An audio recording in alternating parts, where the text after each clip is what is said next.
Hi friends, ఇప్పుడే ఒక update మన టెలిగ్రామ్ ఛానల్లో పెట్టడం జరిగింది. సో ఈ విధంగా అప్డేట్స్ కోసము టెలిగ్రామ్ ఛానల్లోకి మీరు జాయిన్ కావాలని సజెస్ట్ చేస్తున్నాను. నిఖిల్ నక్క అప్డేట్స్ అని ఈ విధంగా ఉంటుంది టెలిగ్రామ్లో. లేదంటే మీరు ఈ లింక్ యూజ్ చేయండి, ఆర్ఎల్సీ నిఖిల్ అని చెప్పేసి. 10,200 సబ్స్క్రైబర్స్ ఉన్నారు. మీరు సబ్స్క్రైబ్ చేసుకోకపోతే చేసుకోండి. సో నేను పెట్టిన న్యూస్ మ్యాటర్ ఏంటంటే, ఇక్కడ చూసిన ఈ ఆర్టికల్ ఏమంటున్నారంటే, సపోజ్ ఎస్పీడీసీఎల్లో కనుక నోటిఫికేషన్ ఈ అక్టోబర్లో రిలీజ్ అయ్యే పరిస్థితి ఉంటే కనుక ఉందన్నట్లుగానే చెప్పుకుంటూ వస్తున్నారు. ఇప్పటివరకు అయితే ఉంటుందని మనం కూడా హోప్ చేద్దాము.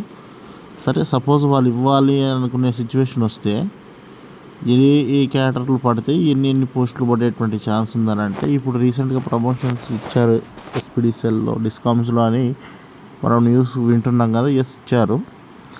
సో ఏ క్యాటర్కి ఎంతెంత ఇచ్చారు, తర్వాత సబ్సిక్వెంట్గా కింద క్యాటర్లో ఆల్రెడీ ఎగ్జిస్టింగ్ వేకెన్సీస్ ఎంత, కొత్తగా ఫామ్ అయిన వేకెన్సీస్ ఎంత ప్రమోషన్స్ వల్ల.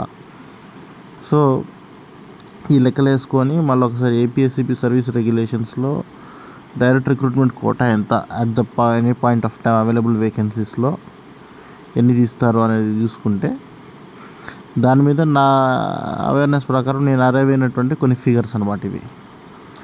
ఏఈలో అయితే ఒక 40 నుంచి 50 వరకు పాసిబిలిటీ ఉన్నది. సబ్ ఇంజనీర్లో ఒక 100-150 వరకు పాసిబిలిటీ ఉన్నది. సబ్ ఇంజనీర్లో ఇంకా ఎక్కువ పాసిబిలిటీ కూడా ఉంది.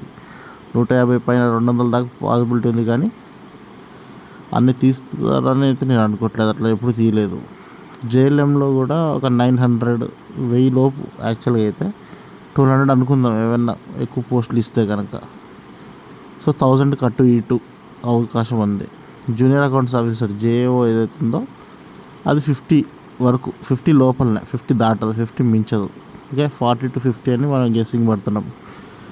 అంటే దాంట్లో దాదాపు ఒక 200 పోస్టుల దాకా వేకెన్సీస్ వస్తున్నాయి జేఏఓలో. దాంట్లో 25% డైరెక్ట్ రిక్రూట్మెంట్ కోటా అనమాట. సో అంటే 50 అంటే మరి 50 ఎగ్జాక్ట్గా ఇవ్వకపోవచ్చు, తక్కువ అనుకుంటే ఒక 40 to 50. సో ఇదైతే డెఫినెట్గా ఇదే రేంజ్లో ఉండొచ్చు దాదాపుగా. అండ్ ఇంకా 99% అని చెప్పుకోండి ఈ ఇన్ఫర్మేషన్ని. ఒక 1% సబ్జెక్టు వేరియేషన్ అని కూడా చెప్తున్నాను. చెప్పలేము ఎప్పుడైనా మరి సూపర్ న్యూమరీ పోస్టులు క్రియేట్ చేస్తారా, మళ్ళీ ట్రాన్స్కోలో ఇంకా ప్రమోషన్స్ ఇవ్వలేదు, ఇక్కడ ఏమైనా వేకెంట్ పోస్టులు ఉంటే మరి ట్రాన్స్కో జెన్కోస్కి డైవర్ట్ చేస్తారా వేరే క్యాటర్స్లో. సో వీ డోంట్ నో అనమాట. It's subject to variation, decisions change అవుతున్నా కొద్దిగా, అడ్మినిస్ట్రేషన్ కన్వీనియన్స్కి ఏమైనా చేంజ్ చేయొచ్చు, ఏమైనా చేయొచ్చు. కాబట్టి సో ఇప్పుడు వరకు ఉన్న ఫిగర్ అయితే ఇది. ఏదైనా చేంజెస్ అప్డేట్స్ ఉంటే ముందు చూస్తాం, నేను చెప్తూ ఉంటాను. So yeah, this is the information.